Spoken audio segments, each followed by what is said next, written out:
है मुसाफत मगर मंजिल का यकीन है, आजमाइश सख्त है मगर वो भी तो रहीम है।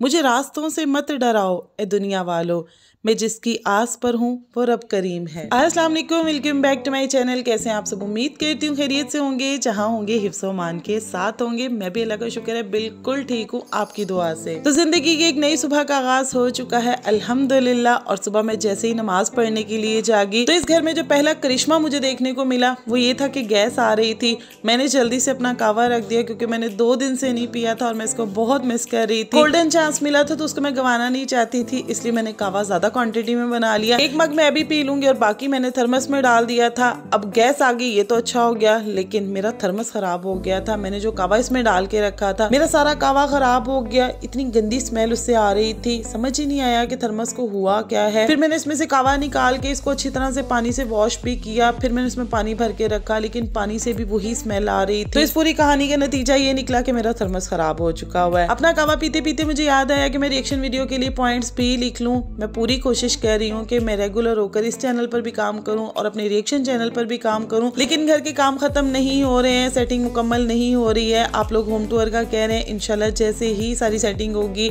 घर की डेकोरेशन कंप्लीट हो जाएगी तो आप लोगों के साथ होम टूर भी ज़रूर शेयर करूंगी।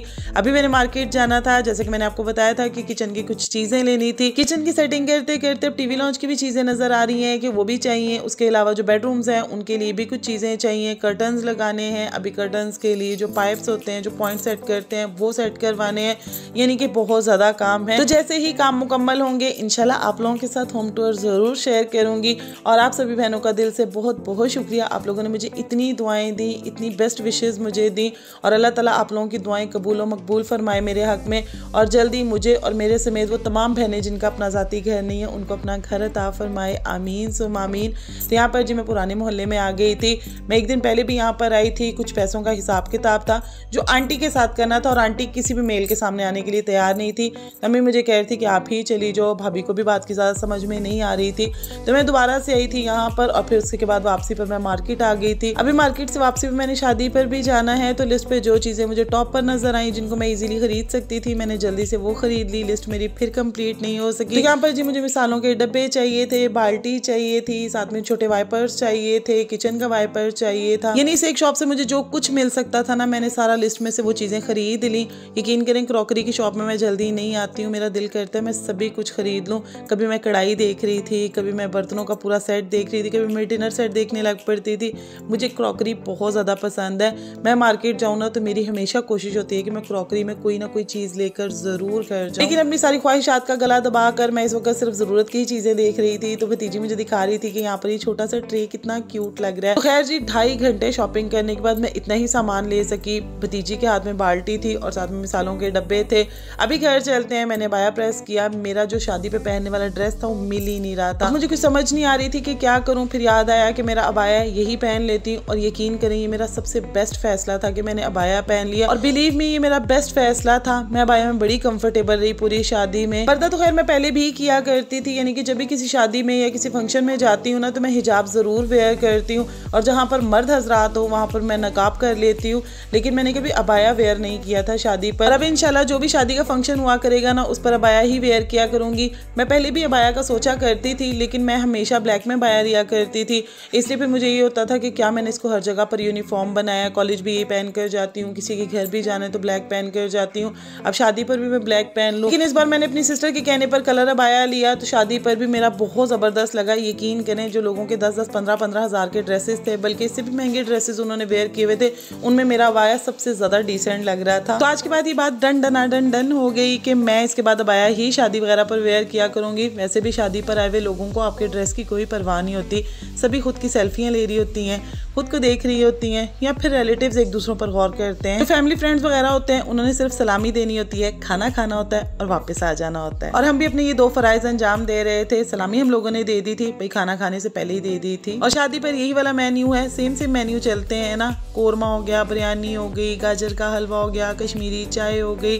तो बस यहाँ पर भी यही मेन्यू था। बस जी दुल्हन दुल्हा को ढेर सारी दुआएं देते हुए हम लोगों ने खाना एंजॉय किया। लास्ट में ब्राइडल के पास सुल्तान ने फ्लावर्स देख लिए और पीछे पड़ गया कि मुझे ब्राइडल से फ्लावर लेकर दें। उसके पास फ्लावर्स का बुके था और फिर सुल्तान साहब ने किसी की भी नहीं सुनी कि मुझे आप लोगों ने बुके लेकर देना है तो लेकर देना है, वरना आप में से आज कोई भी घर नहीं जाएगा। बस जी फिर हम लोग निकल पड़े फ्लावर्स का बुके लेने के लिए। जो शादी हॉल के पास फ्लावर्स वाला था उसके पास सारे फ्लावर्स खत्म हो चुके हुए थे, तो फिर दूसरी जगह पर जा रहे थे। लेकिन खादिम हुसैन रिजवी साहब का उर्स आ गया जो कि मुझे भूल गया हुआ था, जिसकी वजह से रोड्स ब्लॉक हो गई हुई थी। अब जमीन के रास्ते तो बंद हो सकते हैं लेकिन आसमान के रास्ते तो हमारे लिए खुले हैं ना, तो मैंने मेट्रो ऑरेंज ट्रेन का सहारा लिया और फ्लावर्स वाली शॉप पर पहुंच गए। और फाइनली सुल्तान साहब फ्लावर्स का बुके लेने में कामयाब हो गए थे और यहाँ पर खड़े होकर प्लान कर रहे थे कि मैं मामा के पास जाऊंगा और उनसे पूछूंगा मामा यस या नो। अगर वो यस कहेंगी तो मैं उनको बुके दे दूंगा, अगर वो नो कहेंगी ना तो मैं उनको बुके नहीं दूंगा। यानी कि बच्चे ने कहीं पर सीन देखा हुआ था और वो अपनी मामा पे ट्राई करने का सोच रहा था। तो खैर जी घर वापस आ गए थे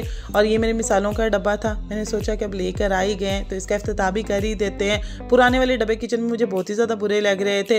वैसे भी किसी का कैप था, किसी का नहीं था, किसी के अंदर स्पून था, किसी के अंदर नहीं था। और जो पहले वाले बॉक्सेस थे ना, वो एक स्टैंड में 6 बॉक्सेस थे, सेकंड वाले में भी 6 बॉक्सेस थे, यानी कि टोटल 12 थे। अब वो चूंकि 2 स्टैंड थे ना, इसलिए स्पेस ज्यादा लेते थे। ये मैं एक ही स्टैंड लेकर आई हूँ जिसमें 9 बॉक्सेस हैं और ये जरा स्पेस भी कम लेते हैं। और वैसे भी स्टैंड का कलर किचन के कैबिनेट्स और शेल्फ के साथ भी जा रहा था, इसलिए मैंने ये वाला कलर ले लिया। इसमें ब्लैक कलर भी था लेकिन वो मुझे बिल्कुल भी अच्छा नहीं लगा। अब किचन की तो चीजें मैंने कंप्लीट कर ली हैं। अब मैं आऊंगी टीवी लॉन्च की तरफ। टीवी लॉन्च की कुछ चीजें लेनी है। हमारे जो सोफे हैं उनकी भी पोशिश खराब हो गई हुई थी, बल्कि एक तरफ से तो वो फटे भी हुए थे, तो उनकी पोशिश चेंज करवाने के लिए भी हम लोगों ने 2-3 जगह पर पूछा, जिसके रेट अभी हमें कम लगेंगे या जो हमें मुनासिब लगेगा उससे हमें पोशिश भी करवाएंगे, फिर टीवी लॉन्च में वो भी रख देंगे। तो जब हम लोग घर चेंज कर रहे थे ना, हमें इस बात का बिल्कुल भी अंदाजा नहीं था कि हमारा बजट बहुत ज्यादा आउट हो जाएगा। अब हम घर की सेटिंग आहिस्ता आहिस्ता भी कर सकते थे, लेकिन एक स्पेशल रीजन है जिसकी वजह से हम लोग सेटिंग जल्दी जल्दी कर रहे हैं। इंशाल्लाह सब कुछ आप लोगों के साथ शेयर करूंगी। बस आप लोगों ने दुआ करनी है कि जो भी हो खैर खैरियत के साथ हो और अल्लाह ताला हमारी इज्जत रखे। और आने वाले दिनों में इंशाल्लाह मैं आप लोगों को बताऊंगी कि मैंने बहुत बड़े बड़े डिसीजंस लिए हैं,